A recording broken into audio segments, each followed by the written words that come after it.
boa noite no Senhor Jesus, o Senhor da glória, a quem temos afirmado que Ele é exaltado. Amém. Desse cântico, evidentemente, os irmãos podem sentar, por favor. Desse cântico, evidentemente, eu tive dificuldade de dizer que terra e céus glorificam o seu nome. Ainda sim, ainda não. É uma história que a gente conhece, né? Mas vai chegar um momento em que isso será uma realidade de fato. Meus irmãos, o meu tema, Cristo glorificará o seu povo. Eu sei que estou diante de pastores, teólogos, e sou aqui pequenininho, menor, até mesmo estatura, apesar de ter engordado um pouquinho, vocês viram lá. Minha esposa naquela época disse que ela alimentava tão bem quanto depois passou a fazer. Mas quando eu falo que Cristo glorificará o seu povo, a ideia é que, de fato, assim como tribulação e angústia virão sobre a alma de todo que faz o mal, glória e honra virão para os que amam o Senhor, evidentemente todos que fazem o bem. Então, Ele é que vai fazer isso. E o texto que escolhi para que possamos verificar essa realidade é Filipenses. Eu peço que os irmãos abram suas Bíblias na carta que o apóstolo Paulo escreveu aos Filipenses, no capítulo 3. Eu vou ler os versículos 20 e 21. Assim está escrito: pois a nossa pátria está nos céus, de onde também aguardamos o Salvador, o Senhor Jesus Cristo, o qual transformará o nosso corpo de humilhação para ser igual ao corpo da sua glória, segundo a eficácia do poder que ele tem de até subordinar-se em todas as coisas. Continuamos dependendo de ti, Senhor, e pedimos dar-nos entendimento, aplica a tua palavra no nosso coração, e que, de fato, todos saiamos aqui exaltando o teu nome no coração. Oramos que seja assim em nome de nosso Senhor Jesus. Amém. Amém. Meus irmãos, há uma coisa básica para quem lê a Bíblia, para todos.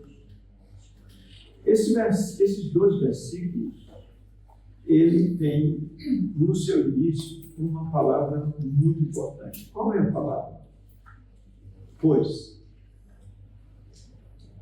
A palavra pois.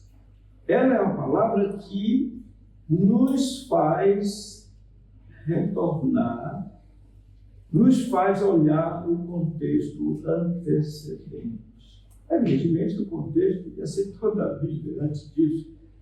Podia ser o capítulo todo dele, versículo 1, podia. Mas para a gente se situar de uma forma objetiva, devido ao tempo que todos temos, eu quero chamar a atenção dos irmãos para o versículo 17, quando ele diz: irmãos, sede imitadores meus, e observai os que andam segundo o modelo que tens em nós. Ao falar isso, o apóstolo Paulo, como um sábio mestre, deu a entender, ele mostrou para ele por que eles deveriam imitá-lo ou imitá-los. A primeira razão é negativa, porque diz: pois, versículo 18, muitos andam entre nós, dos quais repetidas vezes eu vos dizia, agora vos digo até chorando, que são inimigos da cruz de Cristo. Essa é uma razão de imitar a Paulo e aos seus companheiros, porque há aqueles que são inimigos da cruz de Cristo. Além disso, há o fim deles, a condição deles, porque ele diz: o destino deles é a perdição, o Deus deles é o ventre, e a glória deles está na sua infâmia, visto que só se preocupam com as coisas terrenas. E aí vem o pois, que é a segunda raça.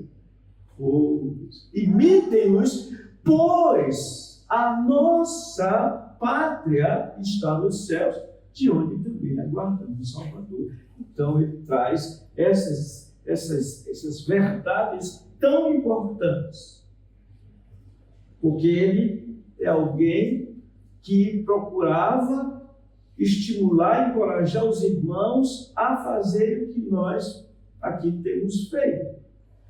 Por nossa confiança naquele que veio, naquele que virá. O Davi, que foi exposto ontem.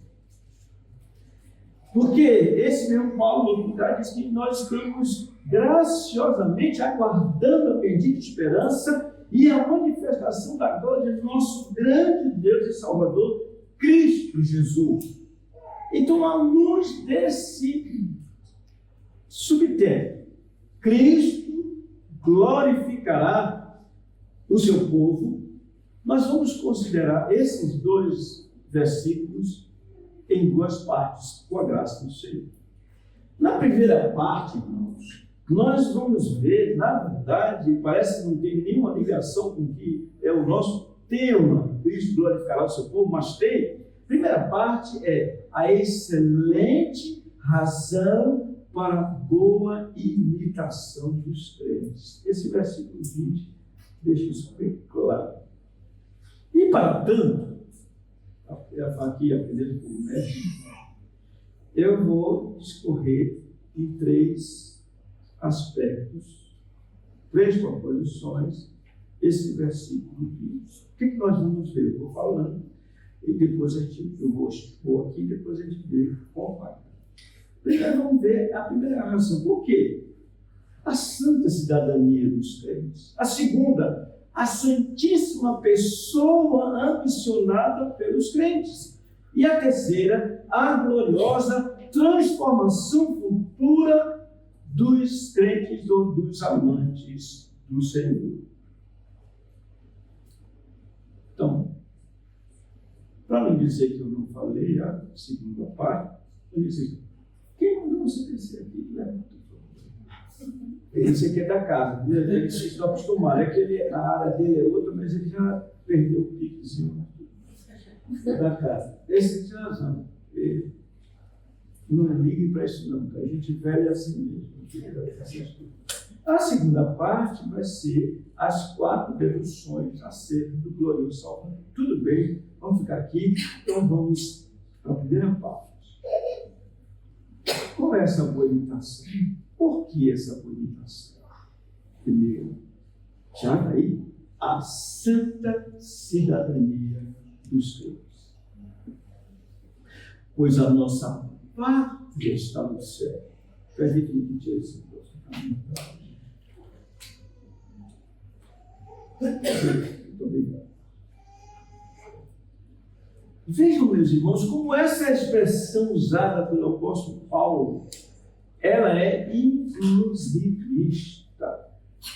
Por quê? Ele usou o plural, nós, que inclui a si mesmo, e então seus companheiros de jornada, são os crentes do passado, são os crentes de então, no caso dos crentes filipos, e até mesmo os que ainda viriam. A nossa pátria está no céu.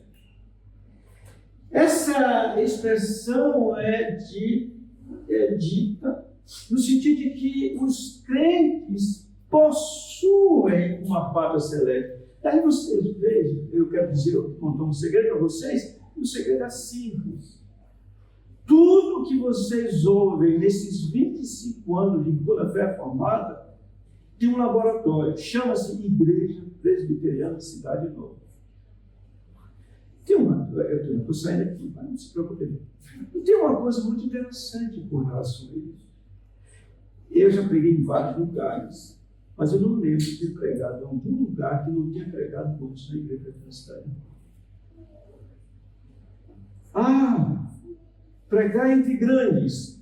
Eu nunca fiz isso sem que antes tenha pregado na igreja da cidade nova. Aqui vai, então, uma aplicação. E essa é simples. Estaremos respeitando os nossos ouvintes da igreja local, se nós pregarmos aos grandes, aos demais, o que pregamos para eles. Se você tem a experiência de que foi chamado a pregar lá em, sei lá, no Japão, vou fazer um sermão apimentado, não serve. E aqui, já estou fora do meu tempo, mas eu vou trazer mais uma ilustração. Vocês conhecem um pastor que parece a cabeça dele não é muito lugar, não. Chama-se Elias Medeiros. Eu estou falando isso porque é aparentado no nosso. Eu não estou falando mal dele, não, mas estou falando mal dele sim. Então, ele foi para a Transamazônica pregar o Evangelho e recebeu a visita do sogro dele, não era outra pessoa senão o pastor Francisco Leonardo. E disse: eu vou preparar um sermão para o Papa ouvir, ele pregando aos nativos daquela região. E ele pregou em Romanos. Depois ele disse: como foi a pregação? Ele disse: meu filho, enquanto você pregava, as ovelhas olhavam para cima e via só as girafas comendo. Não convém pregar para as girafas. Prega-se para as ovelhas e as girafas também podem comer. Vocês entenderam tudo isso já aqui? Eu estou decepcionado. Vocês entenderam, irmãos? Sim. Principalmente os que pregam.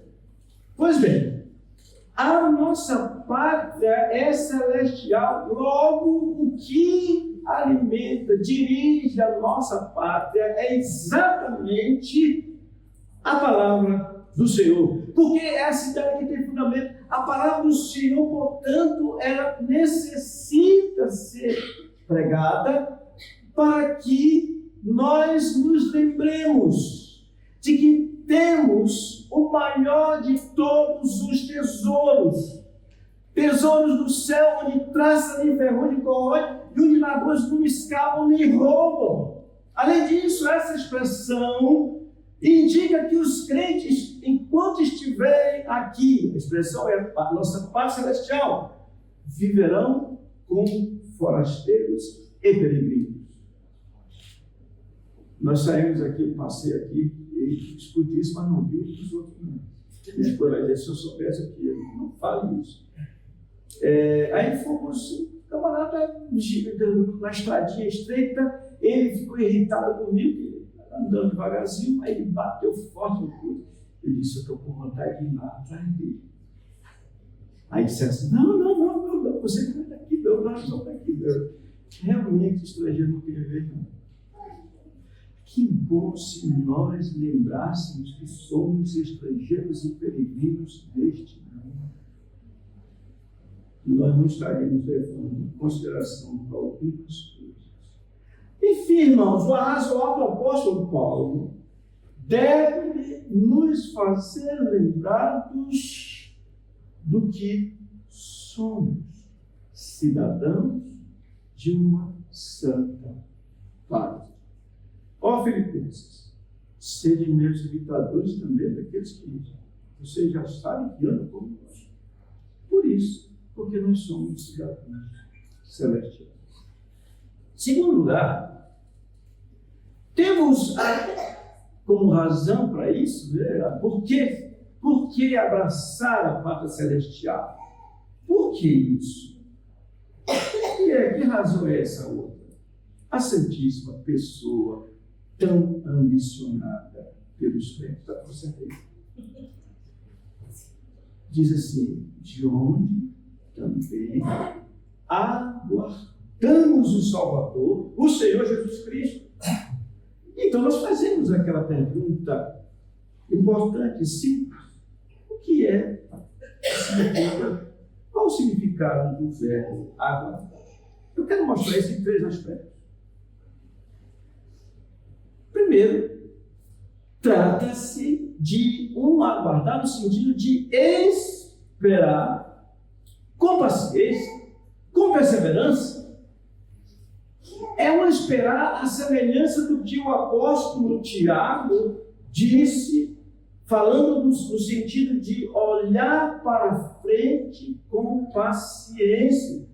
Por isso ele diz sempre, pois irmãos, interessante quando ele cita Tiago, capítulo 5, 7 a 11, quantas vezes esse verbo aparece aqui? Ele diz, sede, pois, pacientes até a vinda do Senhor. Eis que o lavrador aguarda com paciência o precioso fruto da terra, até receber as primeiras e as últimas chuvas. Sede vós também pacientes e fortalecer o vosso coração, pois a vinda do Senhor está próxima. Ele diz, irmãos, não vos queixeis uns dos outros, para não serem julgados, eis que o juiz está à porta.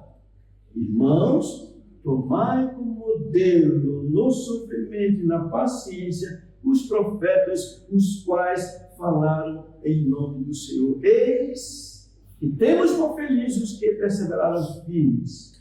Então ele tem ouvido da paciência de Jó e viste que fim o Senhor lhe deu, porque o Senhor é cheio de eterna misericórdia e compaixão. Ora, quando o apóstolo Tiago fala sobre isso, ele chama a atenção dos seus ouvintes para o lavrador que aguarda com paciência. E ele fez isso com o propósito de que os irmãos fixassem sua atenção na vida do Senhor. O Senhor que veio a esse mundo, deu a sua vida e que os seus, nos dias da sua peregrinação, ajam de forma paciente. Ele virá. O Senhor virá. Irmãos, eu estou com medo aqui do tempo, pastor. Depois vocês podem ler Lucas capítulo 12, verso 35 a 43, quando o Senhor fala com os seus discípulos e vem assim. Então Pedro perguntou, Senhor, preferes esta palavra para nós ou também para todos? Disse o Senhor, que é, pois, o mordomo fiel e prudente, a quem o Senhor confiará os seus conservos, para dar o sustento do seu tempo? Bem-aventurado aquele servo a quem seu Senhor, quando vier, achar fazendo assim. Assim, meus irmãos, é certo que esse aguardar está associado à paciência ou perseverança. O que significa dizer estar percebido ou preparado quanto ao retorno do Senhor? Estamos vendo exatamente que Cristo glorificará o seu povo, mas antes nós estamos considerando a necessidade de nós imitarmos aqueles que venceram no Senhor. Por isso, em segundo lugar, trata-se de um esperar com ansiedade. E essa ansiedade, longe de ser algo pecaminoso, é saudável, é edificante. A ansiedade de quem tem os olhos fixos nas coisas lá do alto, onde Cristo vive.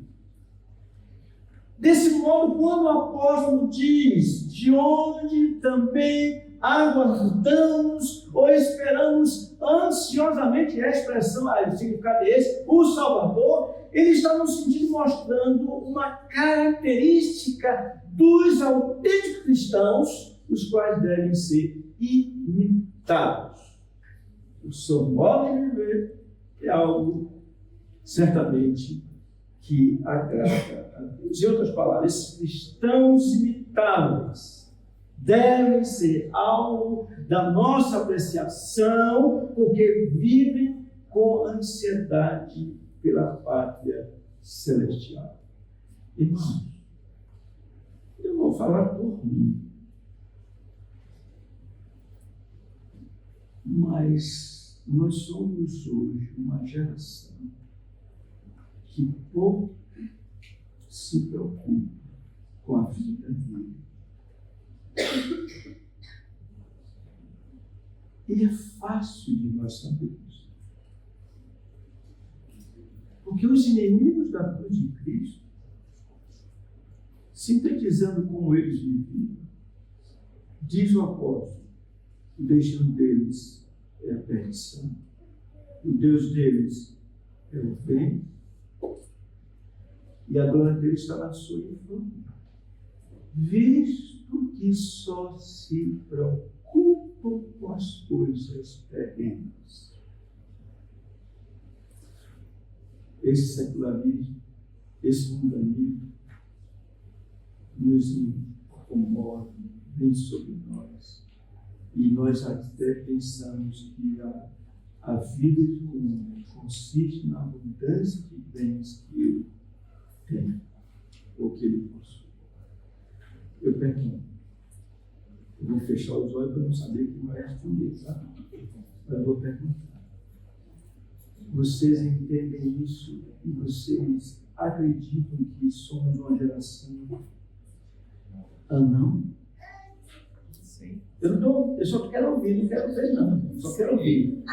É isso? Sim.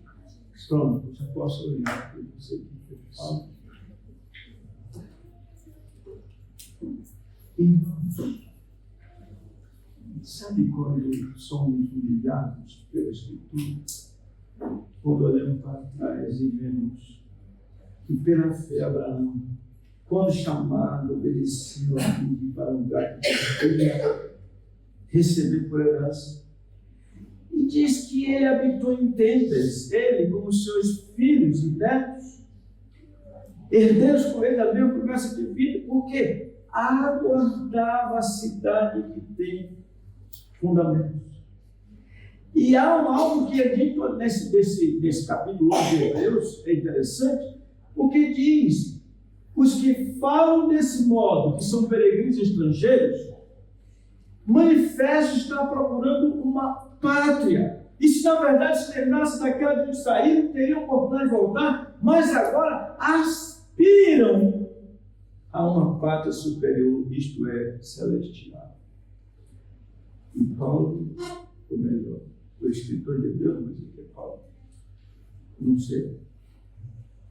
Ele diz assim: por isso Deus, o seu Deus, não se envergonha de ser chamado seu Deus, porquanto lhes preparou uma cidade.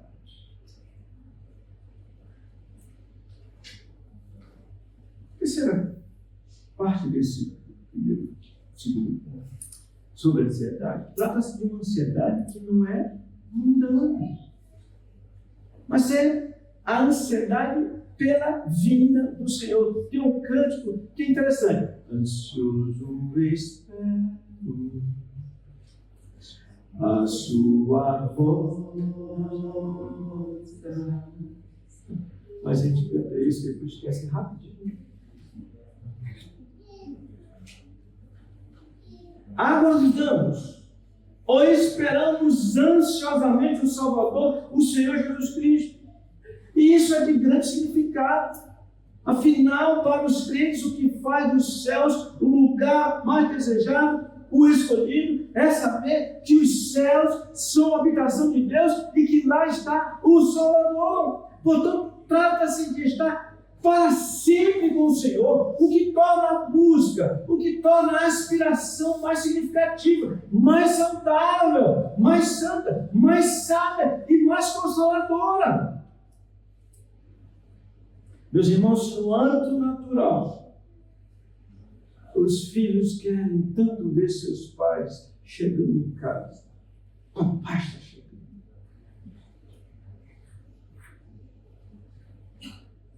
No âmbito espiritual, há uma ansiedade, santa ansiedade nos céus. E deve haver uma santa ansiedade na terra. Como eu provo isso? O Espírito e a noiva dizem: vem. Esse é o papel do Espírito Santo. Fazer com que o povo do Senhor diga: vem ao Senhor Jesus. Então os crentes devem estar ansiosos por se encontrar com o Senhor nos céus, a fim de gozar das delícias que advêm da presença dele. E de novo, irmãos, somos chamados a uma santa humilhação. O que nós vamos dizer a Paulo? Paulo, como é que você vivia? Ele vai dizer assim: para mim eu viver é Cristo, eu morri no. E ele nos humilha mais. Quando ele diz: entretanto, se eu viver na carne traz fruto para o meu trabalho, já não sei o que é escolher. Ora, de um e outro lado estou constrangido, tendo desejo, anseio de partir, estar com Cristo, o que é incomparavelmente melhor.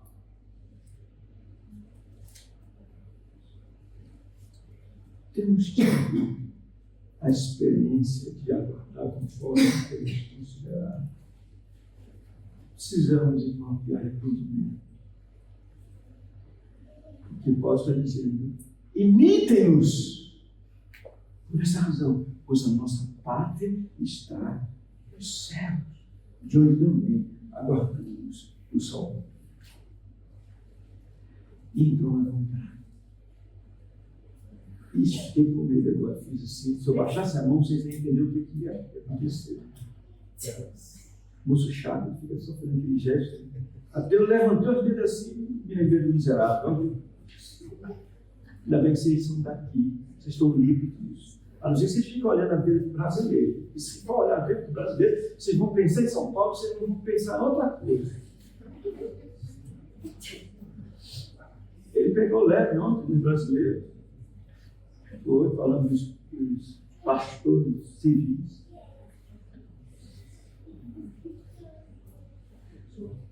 Eu já tinha falado, né? A gloriosa transformação futura dos amantes do Senhor. Vamos ler esse versículo de novo, meus irmãos. Versículo 21, o que diz? O qual transformará o nosso corpo de humilhação. Você não vê? A nossa função é diferente. Mas não te lembra, não, faz uma santa confusão aqui. Tá bom, eu vou ler aqui. O qual transformará o nosso corpo de humilhação para ser igual ao corpo da sua glória, segundo a eficácia do poder que ele tem que até subordinar assim todas as coisas. Meus irmãos, eu quero mostrar duas coisas aqui nesse texto. Primeiro, não precisa, vou mostrar primeiro. O glorioso benefício aos que amam o Senhor, ou para os que amam o Senhor. E segundo, o glorioso benefício que será conforme a suprema autoridade do Senhor. Vamos ao primeiro. Legal, né? O glorioso benefício para os que amam o Senhor. Agora vocês podem ler. Eu achei que foi para ler. Não é nisso? O que diz? O qual transformará o nosso corpo de humilhação para ser igual ao corpo da sua glória. Irmãos, trata-se de um glorioso benefício que o Senhor dará aos que o amam. Eles estão certos de que nosso Senhor vai fazer uma transformação nos seus corpos, quer tenham sido sepultados, quer não.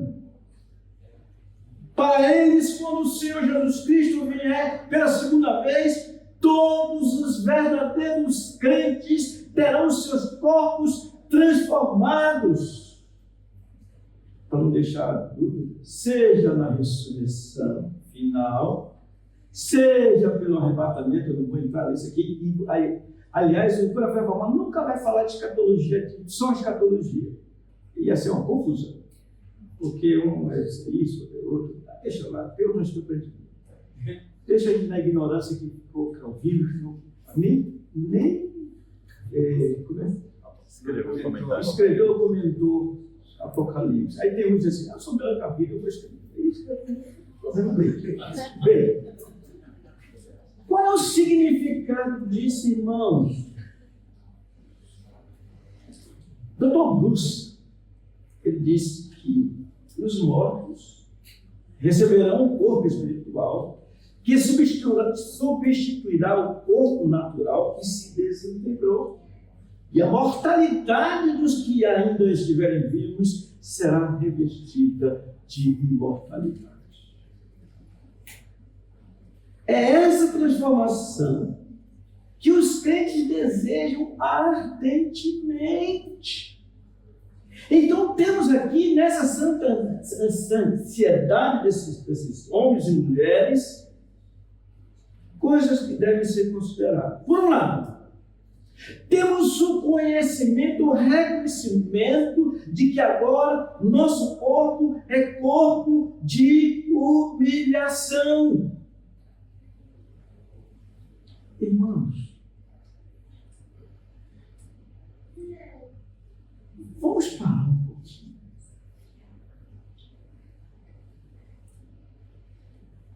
Quanta humilhação nosso corpo nos faz experimentar.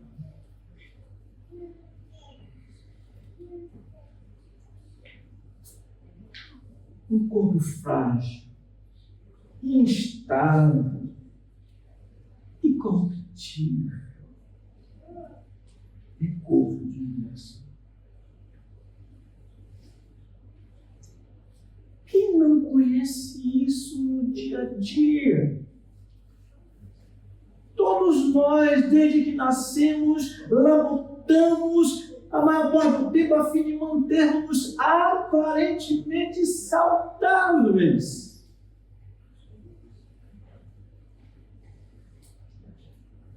Dr. Rod Jones, falando sobre essa questão, disse que o mundo inteiro, incluindo nós, é pura decadência.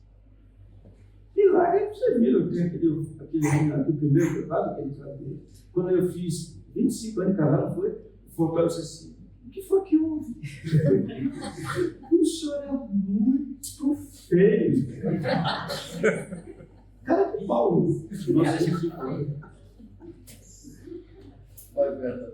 Não se preocupe em dizer que continua, não se preocupe, porque a minha esposa não diz isso. Eu não me preocupo com isso. Aliás, depois que eu li o Salmo 139, que maravilha. Sei lá. Aliás, não existe. Olha, nenhum de nós crentes deveríamos ficar debaixo, acharmos que somos feios, somos isso, aquilo. Pode chamar o que quiser. O Senhor diz de modo assombrosamente forte. A minha alma sabe tudo. Mas tem esse aspecto. Corpo de humilhação. Frágeis. Exposto, principalmente, no aspecto mais terrível, a maldição do pecado que vem sobre nós. Meus irmãos, eu não posso sair daqui sem lembrar algumas coisas importantes sobre isso. Davi, orando ao Senhor, ele disse: dá-me, Senhor, a conhecer qual a soma dos meus dias, para que eu reconheça a minha fragilidade. Ninguém aqui vai dizer assim: amanhã eu vou morrer. Só se programar um suicídio, né? E talvez nem morra. Mas ninguém vai dizer assim: amanhã eu vou morrer. Não, você não vai morrer, não. Pode morrer sim, você pode morrer sim. Pode, se não, nem adianta discutir comigo, você pode morrer amanhã. E eu não. Né? Mas nós não nos preocupamos com isso. Nossa vida é como neblina. Porque somos corpo de fragilidade.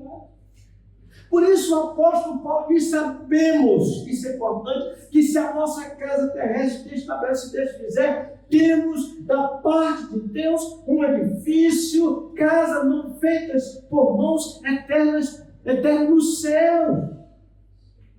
Por isso, nesse tabernáculo, gememos, aspirando por ser revestido da nossa habitação celestial, se todavia fomos encontrados vestidos e não nus, pois na verdade, os que estamos neste tabernáculo gememos angustiados, não por queremos ser despidos, mas revestidos para que o mortal seja absorvido pela vida. Irmãos, é porque nós somos muito esquecidos. Nós saímos daqui de um culto ontem. Para você ver o que é comunhão. E não é que na caminhada eu peguei contra todos que estavam no carro. Você já pensou, irmãos, o que é pensar mal de uma pessoa? O que é pensar mal da esposa, pensar mal do esposo? Quantas vezes nós matamos, nós cometemos homicídio, porque diz que todo que odeia é homicida. Mas a questão antivida é o seguinte: palavras agradáveis são como favos de mel, doces para a alma, medicina para o corpo. Mas toda vez que a gente fala algo azedo, tentando infligir mal, nós estamos matando e fazendo isso até mesmo mãe, pai, esposa, filhos e por aí. Então, ansiar por a transformação desse corpo de humilhação é algo fundamental.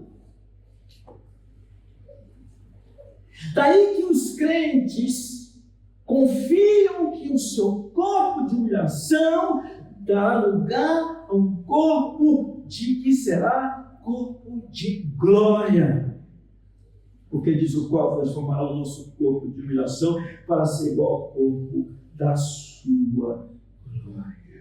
Meus irmãos, a ressurreição, na ressurreição, quando nosso Senhor Jesus voltar, Ele transformará de tal maneira aos céus que teremos corpos iguais ao seu. Não importa o estado no qual nosso corpo de humilhação se encontrar quando Ele vier, envelhecido, decomposto, queimado, dilacerado, cheio de defeitos, feios aos olhos de todos, ou mesmo bonitos do ponto de vista natural. Mas quando Ele vier, haverá algo que não tem como descrever em palavras. Ele transformará o corpo de glória. E por mais que imaginemos como seremos, não podemos ser precisos, pois a Bíblia não nos deu detalhes sobre isso. Não se dizer nem olhos viram, nem ouvidos ouviram, nem jamais penetrou o coração do que Deus tem preparado para aqueles que o amam. Irmãos, só eu pensar assim que nunca mais eu vou ter qualquer pensamento em mim. Isso é algo fantástico. Só em pensar que eu jamais vou falar algo que agrida o meu próximo. Isso é maravilhoso. Só em pensar que eu jamais cometerei qualquer injustiça. Não tem como eu imaginar. Eu posso imaginar a refulgente glória do Senhor Jesus. Agora nós vamos dar as mãos, isso é para amanhã, se o senhor quiser, tá? Dar as mãos, pois somos todos um, só um.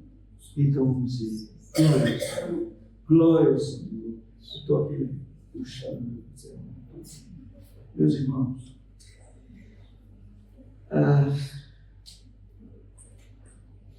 Que glorioso benefício. Tudo isso eu vou tomar aqui, se o senhor quiser, conforme a suprema autoridade do Salvador, que de segundo a eficácia do poder que ele tem de até subordinar a si quantas coisas? Todas as coisas. Esse é o nosso Salvador. Esse que veio, deu a sua vida e veio para nos transformar, para que habitemos em novos céus e nova terra, onde habita simplesmente isso, justiça. E podemos dizer que tem a ver com vamos amar a Deus. ao Senhor de forma perfeita e vamos nos amar de forma perfeita. Ansiamos essas coisas, desejamos essas coisas. Vamos recapitular rapidinho. O que vimos? Eu vou dizer o ponto, você repete rapidinho. Primeiro, a santa cidadania dos crentes. Segundo, a santíssima pessoa mencionada pelos crentes. Terceiro, a gloriosa transformação futura dos amantes do Senhor. Que o Senhor nos abençoe e nos dê a graça de dar e continuarmos recebendo a sua palavra. Fiquemos em pé.